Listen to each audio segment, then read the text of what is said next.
हरे कृष्ण। तो आज हम श्रीमद् भागवतम के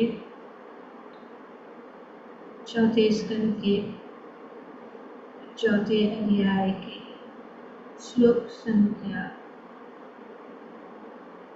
29 पढ़ रहे हैं और उसको समझने की कोशिश करें।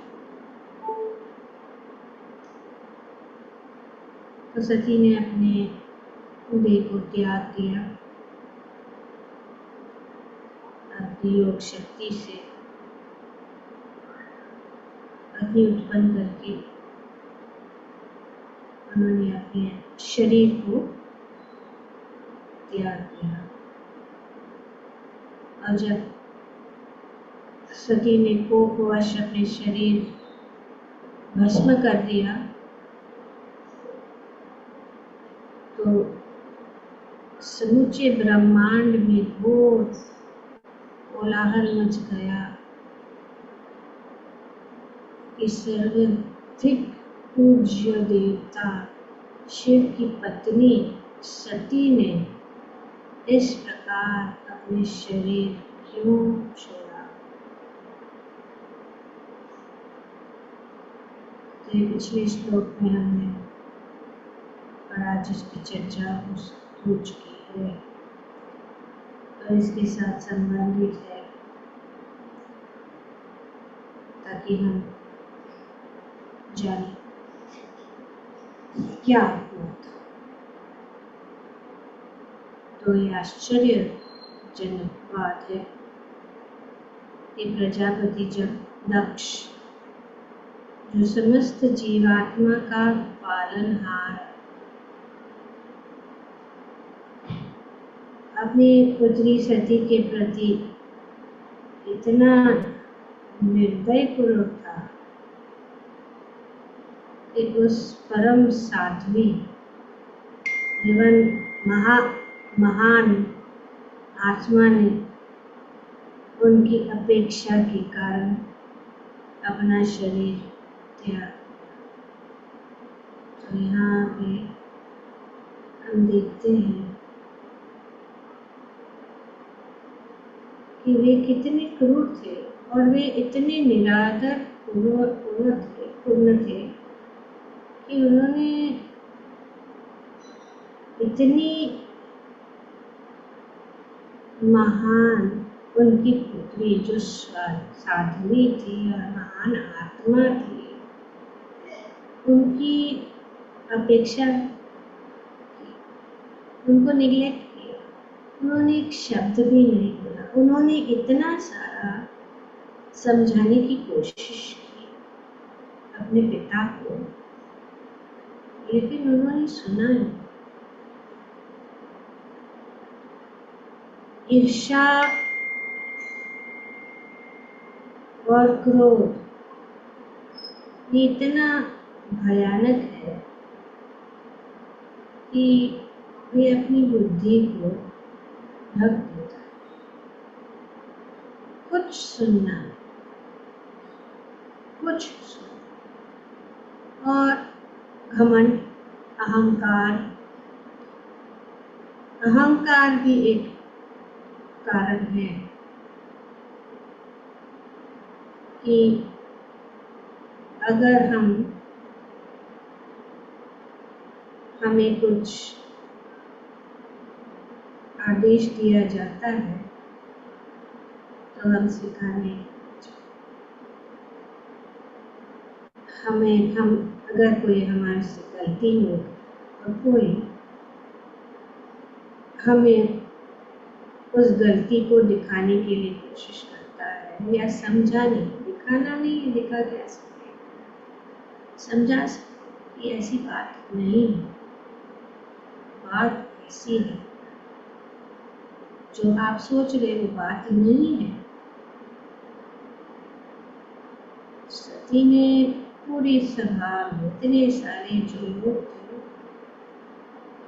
उनके पिता, उनके सभी बड़े देवता और सभी ऋषि मुनि, के सारे लोग थे, उन्होंने शिव जी के विषय में बताया, लेकिन दक्ष ने कुछ नहीं किया। यहाँ पे हम देखते हैं कि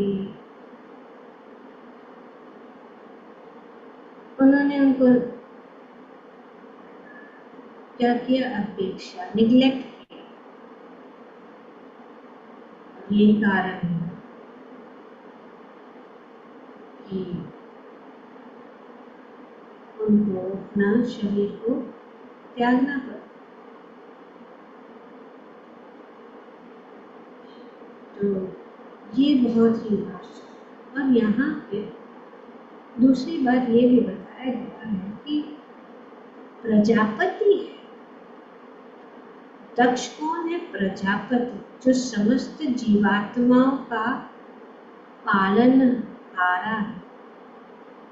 वो समस्त जीवों का पालन करते, उनका ये कर्तव्य है।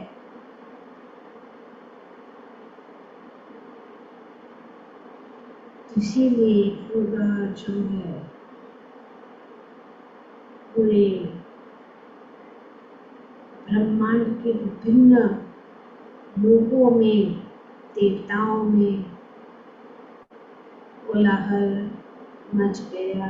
स्थिति राजाओं में श्रेष्ठ राजा दक्ष की कन्या और देवताओं में श्रेष्ठ शिव जी की पत्नी थी। वे इतनी क्रुद्ध क्यों हुई कि उन्होंने अपना शरीर छोड़ दिया? तो यहाँ पे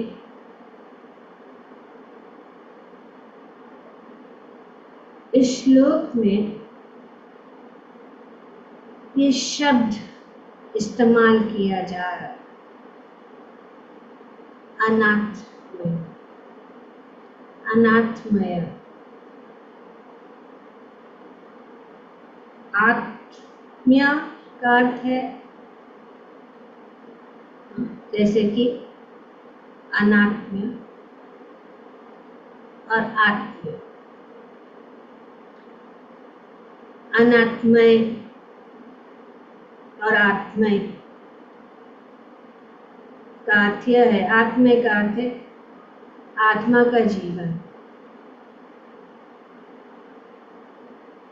अतः यह शब्द बताता है कि यद्यपि दक्ष जीवित प्राप्त होता था, किंतु वास्तव में वे मृतक था, मतलब बिना आत्मा, अनात्मय। यहाँ पे इतना जो है बहुत गौर से उनको जो संबोधित किया जा रहा है कि वे अनात्मय, मृत व्यक्ति के जैसे।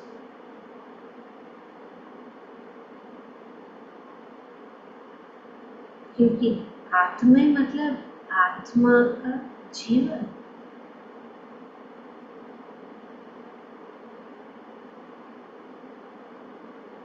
और वो जीवित, फिर भी जीवित होते हुए मृत।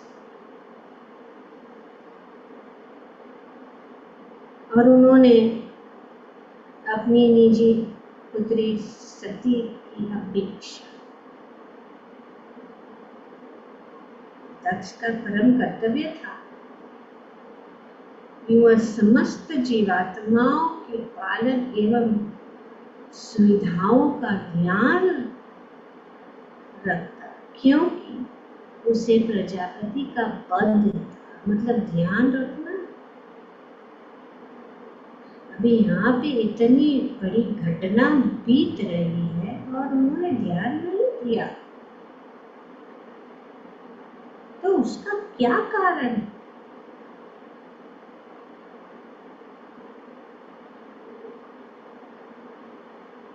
क्या कारण है कि वे ऐसे अनाथ हैं? आत्मा का अर्थ है आत्मा, और अनात्मा का अर्थ है आत्मा के बिना। आत्मा के बिना, अगर आत्मा नहीं है शरीर में तो क्या है? तो शरीर क्या हो जाता है? मृत हो जाता है माता जी, जीवित। और मृत शरीर क्या कुछ कर सकता है? कुछ समझ सकता है? नहीं। तो ये यहाँ पे बताया जा रहा है कि वे जीवित होते हुए भी वे मृत शरीर के जैसे उन्होंने निरादर और उनका पर ध्यान नहीं, क्योंकि उनका कर्तव्य यही है। क्योंकि एक तो वे उनके पिता है, दूसरी ओर से चलो वो अगर उनको नहीं मानते अपनी पुत्री, और दूसरी ओर की वो प्रजापति है। प्रजापति का कर्तव्य है कि सबका पालन करे, सबका देखरेख करे, सबका हित के विषय में सोचे।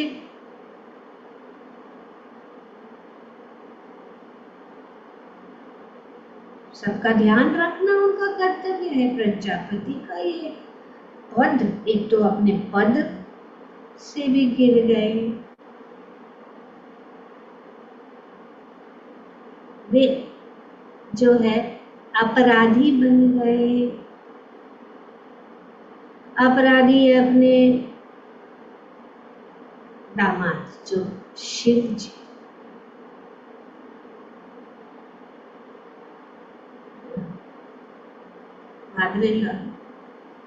तो वे, उनका तो अपमान, वैष्णव, परम वैष्णव, सभी देवताओं में श्रेष्ठ शिव जी का उन्होंने अपमान किया।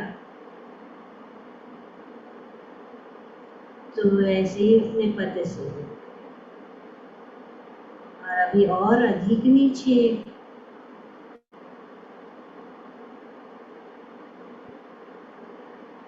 बुद्धिनाश,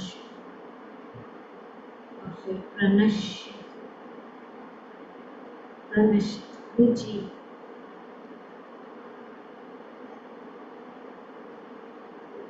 तो जब तक ये कारण क्यों है?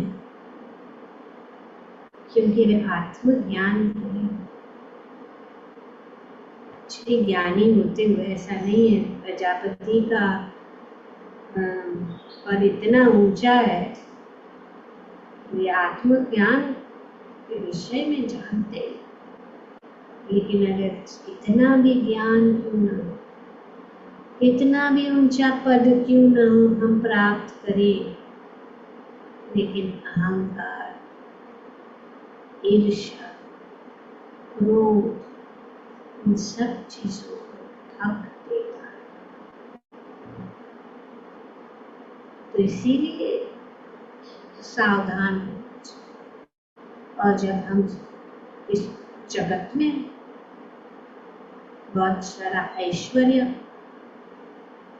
बहुत सारी ऊंची पद प्राप्त करते हैं, तो क्या होता है, हमारा जो है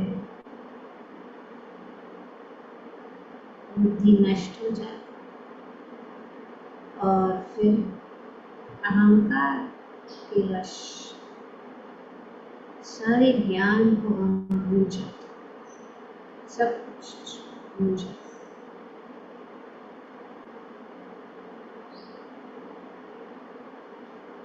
तो शास्त्र में वर्णन है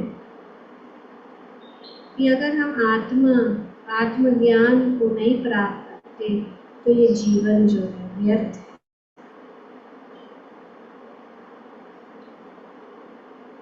गुरु महाराज ने भी भगवान से प्रार्थना की कि मैं इतना मूर्ख था, क्योंकि भगवान जो है, भगवान को प्रसन्न करना मतलब, भगवान के शरणागत होना मतलब उस जन्म मृत्यु के चक्कर से बाहर निकल।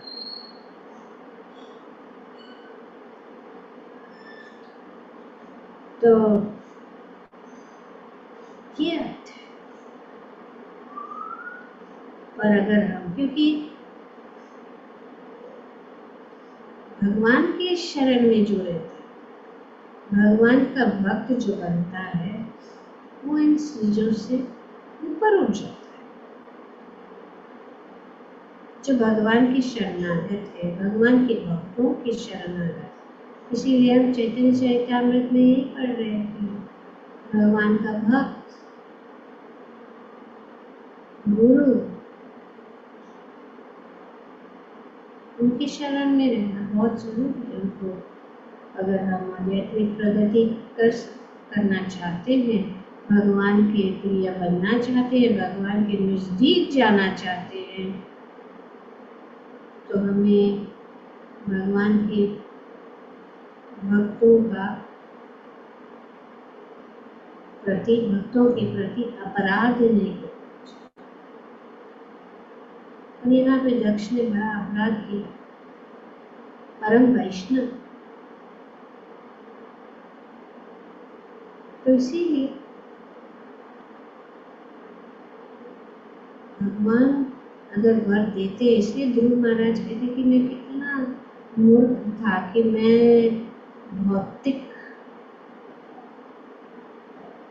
चीज को प्राप्त करने के लिए आपकी तपस्या, आपका स्मरण किया, आपकी पूजा की, ताकि मैं सबसे बड़ा राज्य, मैं परदाता से भी बड़ा राज्य प्राप्त करना चाहता। कि मैं कितना मूर्ख था, क्योंकि आप प्रकट हुए, आप सभी की इच्छाओं को पूर्ण करने के लिए प्रकट, और आपसे मैं क्या उम्मीद रखता हूँ? बड़ा राज्य।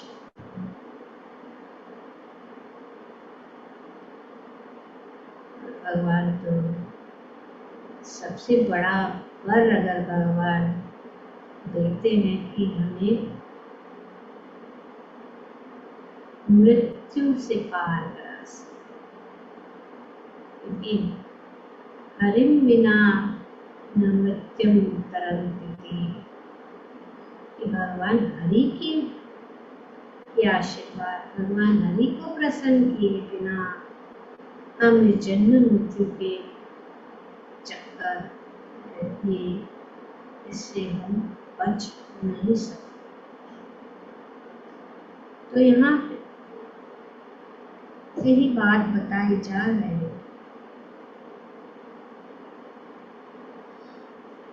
और पिछले तात्पर्य में भी प्रभुपाद जी समझाते हैं कि भले ही कोई सर्वाधिक ऐश्वर्य को प्राप्त क्यों न करे,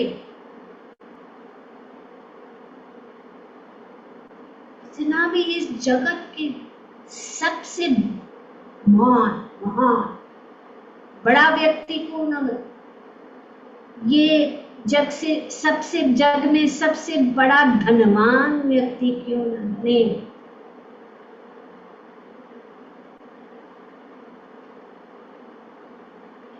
उनको परम संतोष प्राप्त नहीं हो सकता।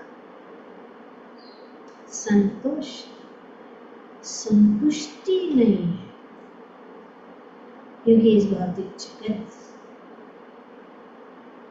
ब्रह्म शक्ति माया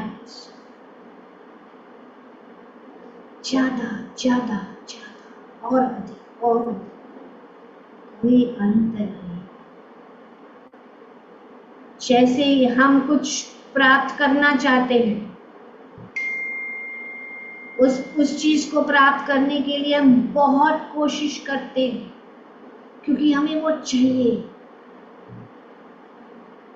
लेकिन जब उसको प्राप्त कर लेते हैं, तो हमें थोड़ी देर के लिए अच्छा लगता है, फिर से हम जो है कुछ और प्राप्त करने की कोशिश करते हैं। कोई रुकावट नहीं, क्योंकि असंतुष्ट हमेशा असंतुष्ट ही इस भौतिक जगत में कितना भी, और हम देखते हैं कि दक्ष प्रजापति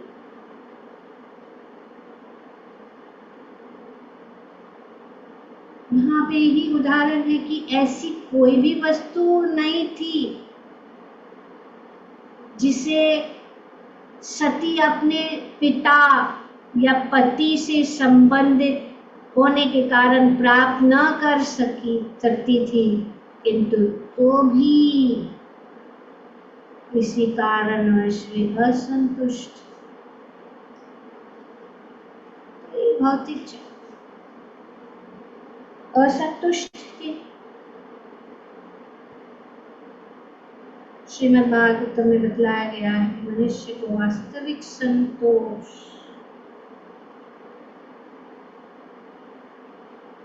यथात्मा सुप्रस्थिति प्राप्त करना चाहिए, किंतु आत्मा शरीर मन तथा आत्मा ये सभी तभी संतुष्ट होते हैं जब परम सत्य के प्रति भक्ति उत्पन्न होती है।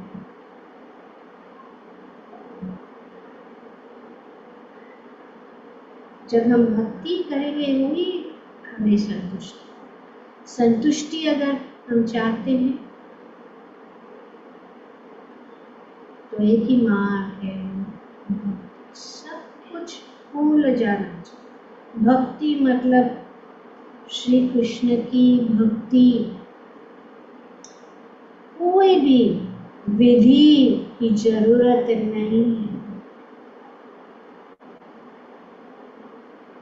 श्री चैतन्य चरितामृत में भगवान है, और श्रीमद् भागवतम में भी यही कहते हैं भगवान कि मेरे अलावा जो कुछ मेरे साथ जो संबंधित चीज नहीं है उसको मान लो कि वो अंधकार असत्य ही है। अगर कोई भी चीज भगवान के साथ संबंधित नहीं है, चाहे हम कितना भी व्रत करें, कितने भी देवता देवी ये सब को का प्राप्त करने की कोशिश करें, ये व्यर्थ ही है।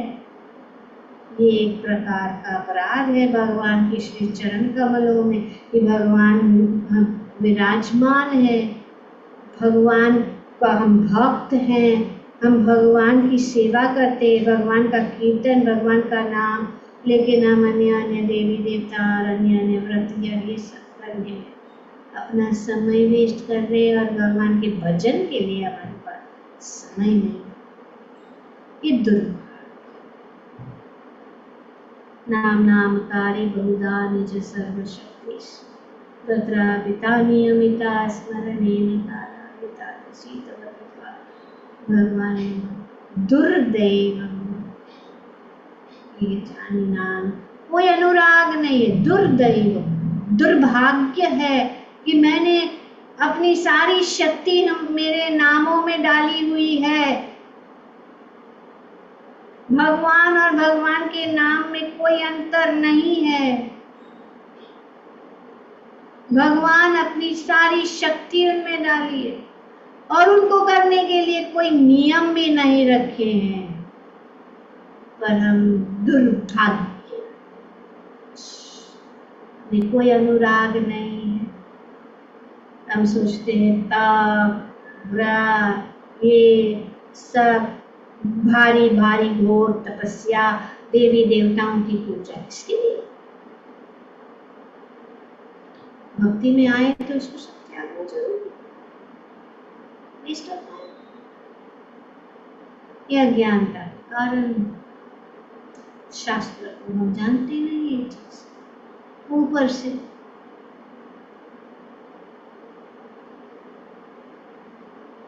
सवै पुंसा करो धर्म यतो भक्ति अधोक्ष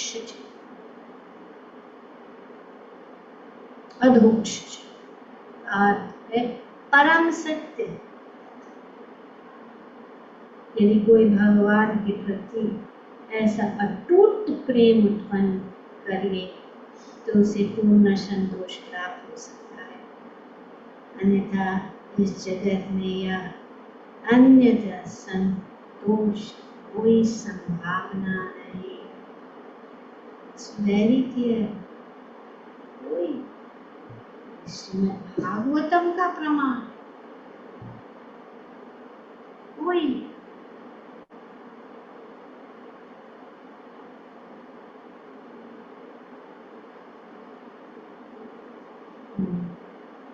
सवय पुंसा परो धर्मो यतो भक्ति अधोक्षजी। इसलिए इस पर इन श्लोकों को हमें पाठ करना चाहिए, क्योंकि इनको पाठ करने से हेतु की अप्रतिहता यथापूर्ण सुप्रसिद्ध थी। ये हमारा धर्म है। Supreme occupation of all humanity, supreme occupation of धर्म, सवय पुंस परो धर्म, परधर्म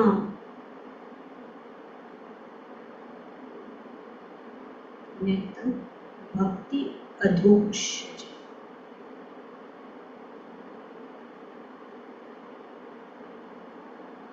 और ऐसी भक्ति कैसी होनी चाहिए? अहेतु की अप्रतिहता। ये अहेतु की अप्रतिहता, अहेतु की मतलब बिना कोई कारण, और अप्रतिहता बिना रुकावट, ये भक्ति की धारा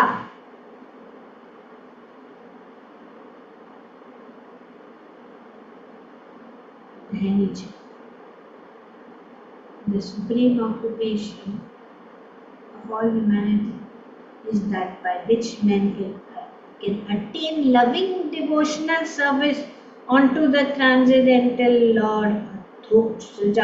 Such devotional service must be unmotivated and uninterrupted to completely satisfy the self. न धनं न जनम न सुंदरीं कवितां वाचकम् मम जन्मनि जन्म।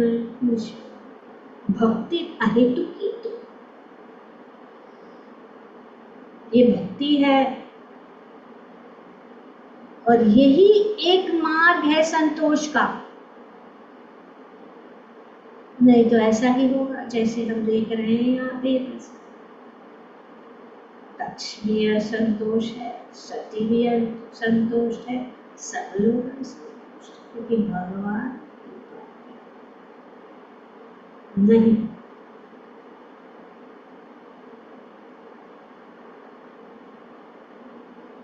हालांकि भगवान के भक्त, लेकिन भक्त को भी अगर पोजीशन दिया जाए तो बहुत ही सावधान रहे, क्योंकि माया की शक्ति बहुत ही प्रबल। इसलिए भगवान, यदि कोई भगवान के प्रति अटूट प्रेम कर ले, अटूट प्रेम में और कोई नहीं, एक ही है कुरु नंदना माम एकम शरणम। भगवान कहने पर हम जा रहे हैं दूसरों के शरणों में। मोटिवेशनल स्पीकर्स, देवी देवता, ग्रह, ये सब क्यों कर रहे? क्योंकि कुछ सुरक्षा है, कुछ भ्रम है, नहीं करेंगे तो। अरे भगवान के सामने कौन खड़ा रह सकता है? भगवान श्री कृष्ण के सामने कौन खड़ा रह सकता है? बताओ।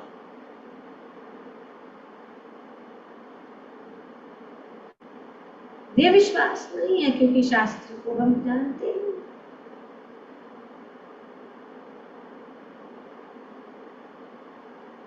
तो इस भौतिक जगत में हम अपनी परिस्थिति को अच्छा करने के लिए जाएंगे तो कैसे प्राप्त करेंगे मुक्ति? क्योंकि हरिम बिना न मुक्ति मृत्यु तरंतति। हरि के बिना कौन देगा? कोई नहीं, यहाँ पे इतने सारे देवता है, इतने सारे बड़े बड़े प्रजापति है, सब बड़े बड़े देवता है, ऋषि मुनि, क्या उनको बचा सकते? कोई नहीं बचा सकता, सिर्फ भगवान ही बचा सकते। भगवान ने सिद्ध किया जब किसी ऐसी अवस्था में द्रौपदी थी, इसी अवस्था में 5 यशस्वी शक्तिशाली पति होने पर भी सब देखते रहे, और यहाँ पे भी सब देखते रहे, कुछ नहीं कर सके। वहां पे तो, यहाँ पे वे अपनी योग शक्ति से अपने प्राण को त्याग दिया, और माता द्रौपदी ने अपनी भक्ति के शक्ति को, भगवान को आवाहन किया, उनको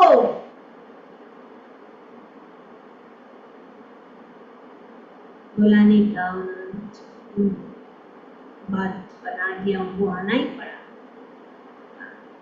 विवश कर दिया उन्होंने भगवान, और भगवान आकर बचा। कितने उदाहरण हैं। तो इसीलिए भक्ति का अर्थ है पूर्ण शरणागति। अवश्य रक्षी वे कृष्ण, और उनके सिवा और कोई नहीं। एक ही पूर्णानंद भगवान कह रहे हैं, सब धर्म को छोड़ दो, मेरी शरण में रहो, मैं आपको बचाऊंगा, मैं आपको पार कराऊंगा, मैं आपको। जाना है कि नहीं भगवत धाम वापस? कि खेल खेलना है यहीं पे? ये माया का खेल देखता रहना है, देखते रहना है, बस वही।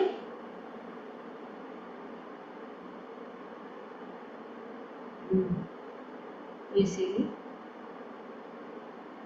यहाँ पे बताया गया है कि हमें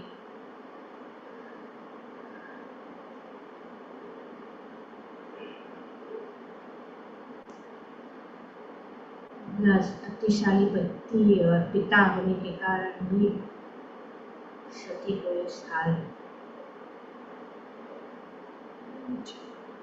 कोई नहीं।